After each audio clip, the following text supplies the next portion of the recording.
दोस्तों, आज फिर से मैं आपके लिए आरपीएससी फर्स्ट ग्रेड से रिलेटेड हिस्ट्री के कुछ और इम्पॉर्टेंट क्वेश्चंस लेके आई हूँ। तो चलिए स्टार्ट करते हैं। पहला क्वेश्चन है, भगत आंदोलन के प्रवर्तक कौन थे? भगत आंदोलन के प्रवर्तक थे गुरु गोविंद गिरी। गुरु गोविंद गिरी भगत आंदोलन के प्रवर्तक थे। इन्होंने संप सभा की स्थापना की थी। संप सभा की स्थापना किसने की थी? तो गुरु गोविंद गिरी ने संप सभा की स्थापना करी थी।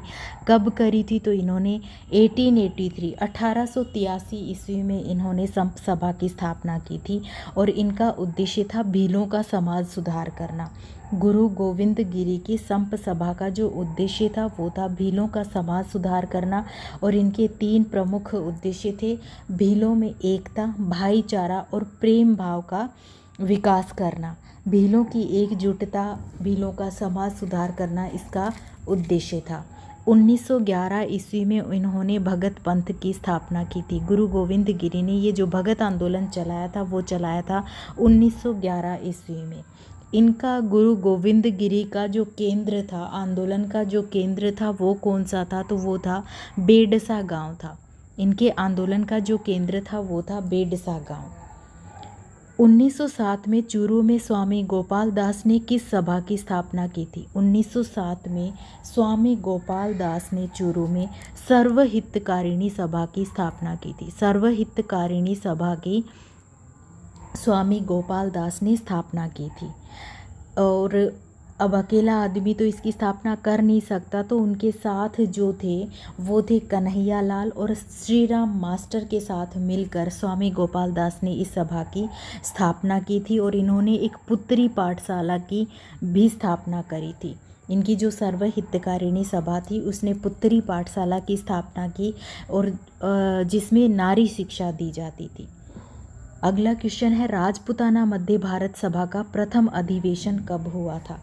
राजपूताना मध्य भारत सभा का जो प्रथम अधिवेशन है वो दिल्ली में हुआ था।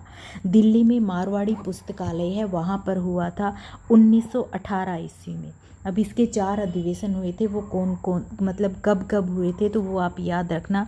इसका प्रथम तो दिल्ली में 1918 ईस्वी में हुआ था। इसका जो सेकंड अधिवेशन था वो दिसंबर 1919 ईस्वी में अमृतसर में हुआ था और इसका जो थर्ड अधिवेशन था वो मार्च 1920 में अजमेर में हुआ था, 1920 में। और इस जो थर्ड अधिवेशन था इसकी अध्यक्षता करी थी जमनालाल बजाज ने और इस समय पहले इसका मुख्यालय था वो कानपुर था, लेकिन जो थर्ड अधिवेशन था उसमें इसका मुख्यालय कानपुर से अजमेर शिफ्ट कर दिया गया था। कहाँ शिफ्ट किया था? अजमेर। कौन से अधिवेशन में? तो थर्ड अधिवेशन जो राजपूताना मध्य भारत सभा है इसके तीसरे अधिवेशन में इसका मुख्यालय था वो कानपुर से अजमेर शिफ्ट कर दिया गया था। और इसका जो चौथा अधिवेशन था वो दिसंबर 1920 में नागपुर में हुआ था। कहाँ हुआ था? नागपुर में हुआ था।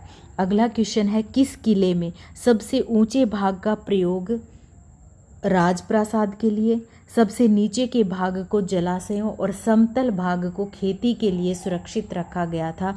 तो ये था कुंभलगढ़ दुर्ग। कुंभलगढ़ दुर्ग को 3 भागों में विभाजित किया गया था। अगला क्वेश्चन है, अहमदाबाद केंद्रीय कारागृह से छूटने के बाद अपनी मृत्यु तक गोविंद गिरी किस स्थान पर निर्वासन में रहे थे? तो ये रहे थे पंचमहल के बारसोद में। पंचमहल के बारसोद में ये निर्वासन में रहे थे और इन्होंने स्थापना की थी, संप सभा की स्थापना की थी और इन्होंने भगत पंथ चलाया था। संप सभा की स्थापना की और भगत पंथ चलाया था। संप सभा की स्थापना करी इन्होंने 1883 में और भगत पंथ चलाया था इन्होंने 1911 और इनका जो आंदोलन का जो केंद्र था वो था बेडसा गांव। बेडसा गांव इनका आंदोलन का प्रमुख केंद्र था। अगला क्वेश्चन है, 1927 से 1931 के मध्य बांसवाड़ा के कौन से दीवान थे जिन्होंने भगत आंदोलन को दबाया था?